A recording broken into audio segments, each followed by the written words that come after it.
Ya, kita menuju tempat refreshing, cari inspirasi, relaksasi, mencari kenyamanan, kedamaian, dan tadabbur alam.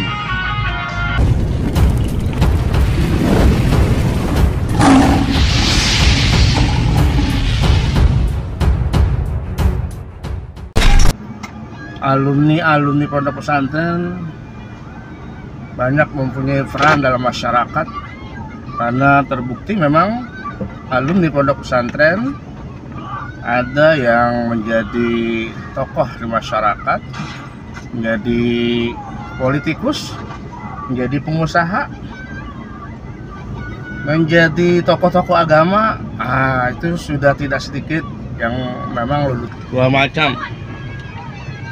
Jadi pondok pesantren itu miniatur negara. Kenapa dikatakan miniatur negara?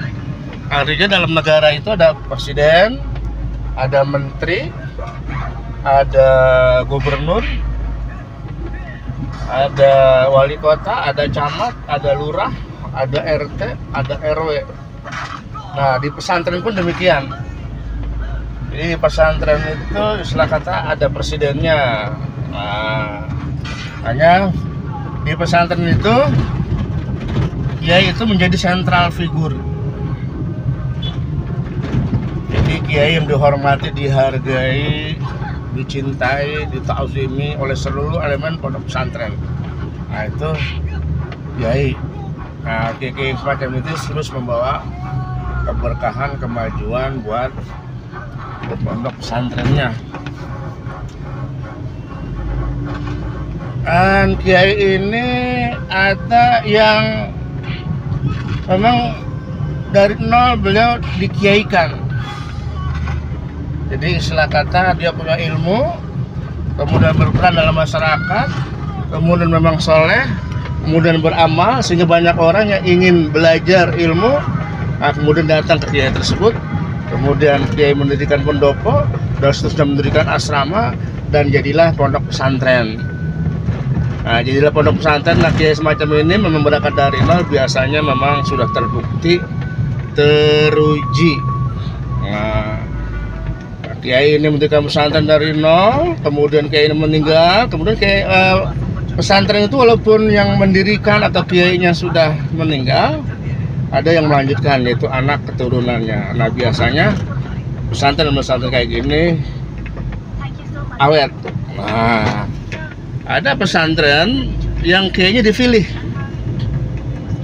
Artinya ada pesantren sudah jalan, tinggal melanjutkan, kemudian beliau dipilih. Nah, biasanya mohon maaf, mungkin tidak berpengalaman banget dengan yang memang dari nol, yang dikiaikan, kemudian diakui keilmuannya, diakui kesolehannya, dengan seseorang yang dipilih kemudian suruh megang pondok pesantren.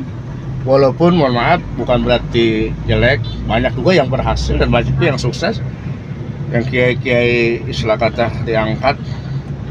Nah, sebelumnya mungkin tidak dipanggil kiai, tapi setelah ia menjadi pimpinan pondok jadikan kiai. Dan kiai itu memang labelnya bukan label tersertifikasi, ada ijazahnya, ada sekolahnya, ada asesmennya. Nah, kiai itu adalah pengakuan dari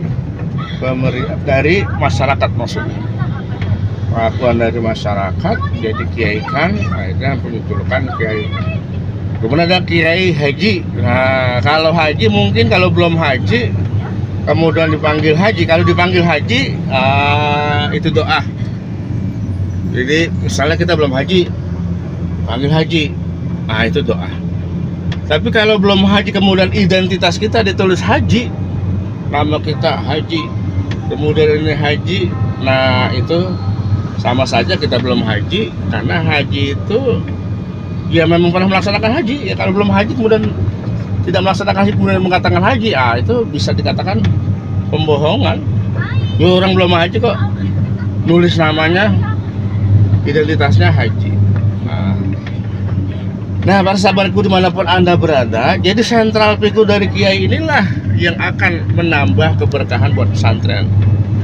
Maju, berkembang, meningkat kualitas, kuantitas, mendapat ridho, maunah dari Allah Subhanahu wa taala tergantung dari kiainya.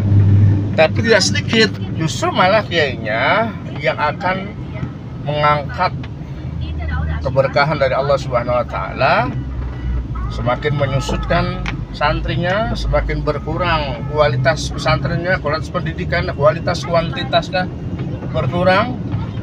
Itu juga tergantung dari kiainya. Jadi kiai ini benar-benar jadi patokan.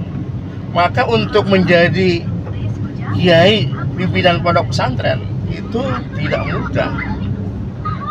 Tidak hanya modal petang-tang peteng-teng dijulukin jadi kiai haji, kemudian dia bisa mengelola pondok pesantren. Banyak sekali cerita pondok pesantren yang gulung tikar ya karena pimpinannya.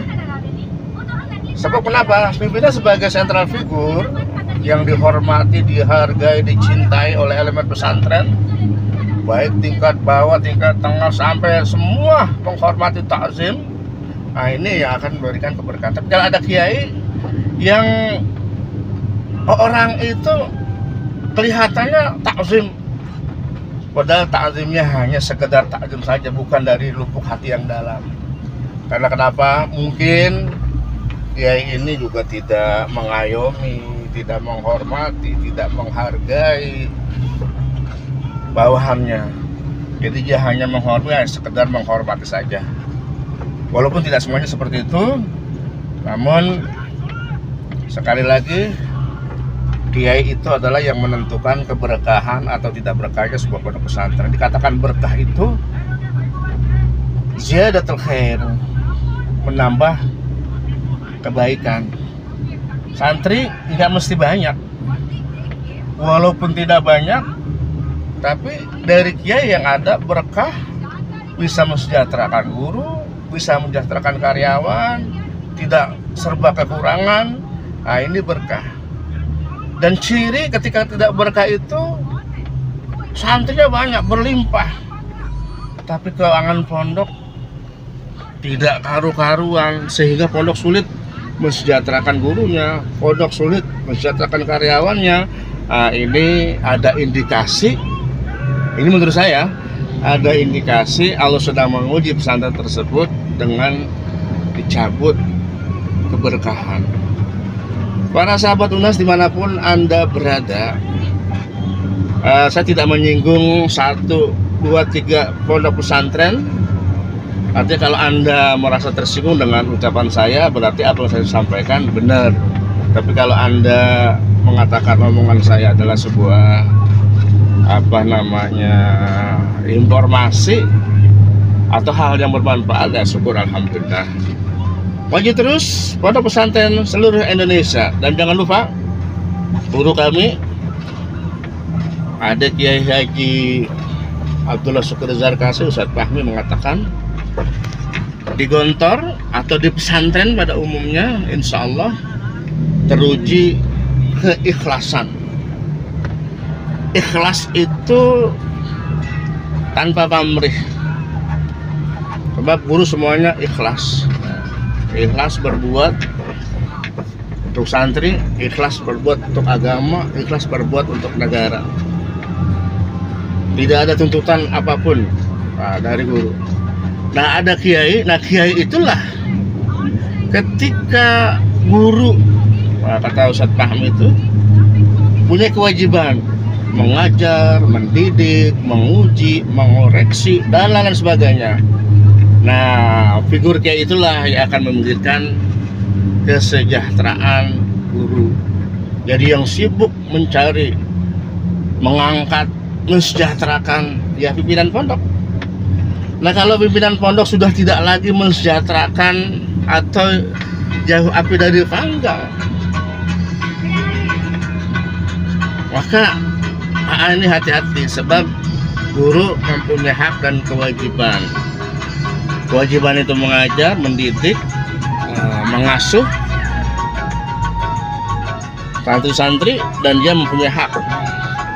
Haknya apa? Hak yang akan diberikan oleh pesantren melalui kiainya, itu pimpinan pondok, yaitu kesejahteraan, ya. Sebab kalau pimpinan pondok sudah tidak memikirkan kesejahteraan guru, maka guru akan mencari pekerjaan yang bisa mensejahterakan kehidupannya. Nah, akhirnya berantakan, harusnya mereka konsentrasi mendidik, mengajar, mengasuh, tapi mereka harus memikirkan keluarganya, anaknya. Akhirnya karena pimpinan pondok tidak memikirkan kesejahteraan gurunya, nilai-nilai pesantrenan, keikhlasan akan luluh lantah. Itu pun penyebabnya tidak lain tidak bukan adalah pimpinannya. Oke, mudah-mudahan bermanfaat buat Anda semuanya, khususnya kita yang sedang mengelola pondok pesantren. Semoga pondok kita maju meningkat, kualitas, mendapatkan ridho mauna dari Allah Subhanahu wa taala. Amin amin ya rabbal alamin.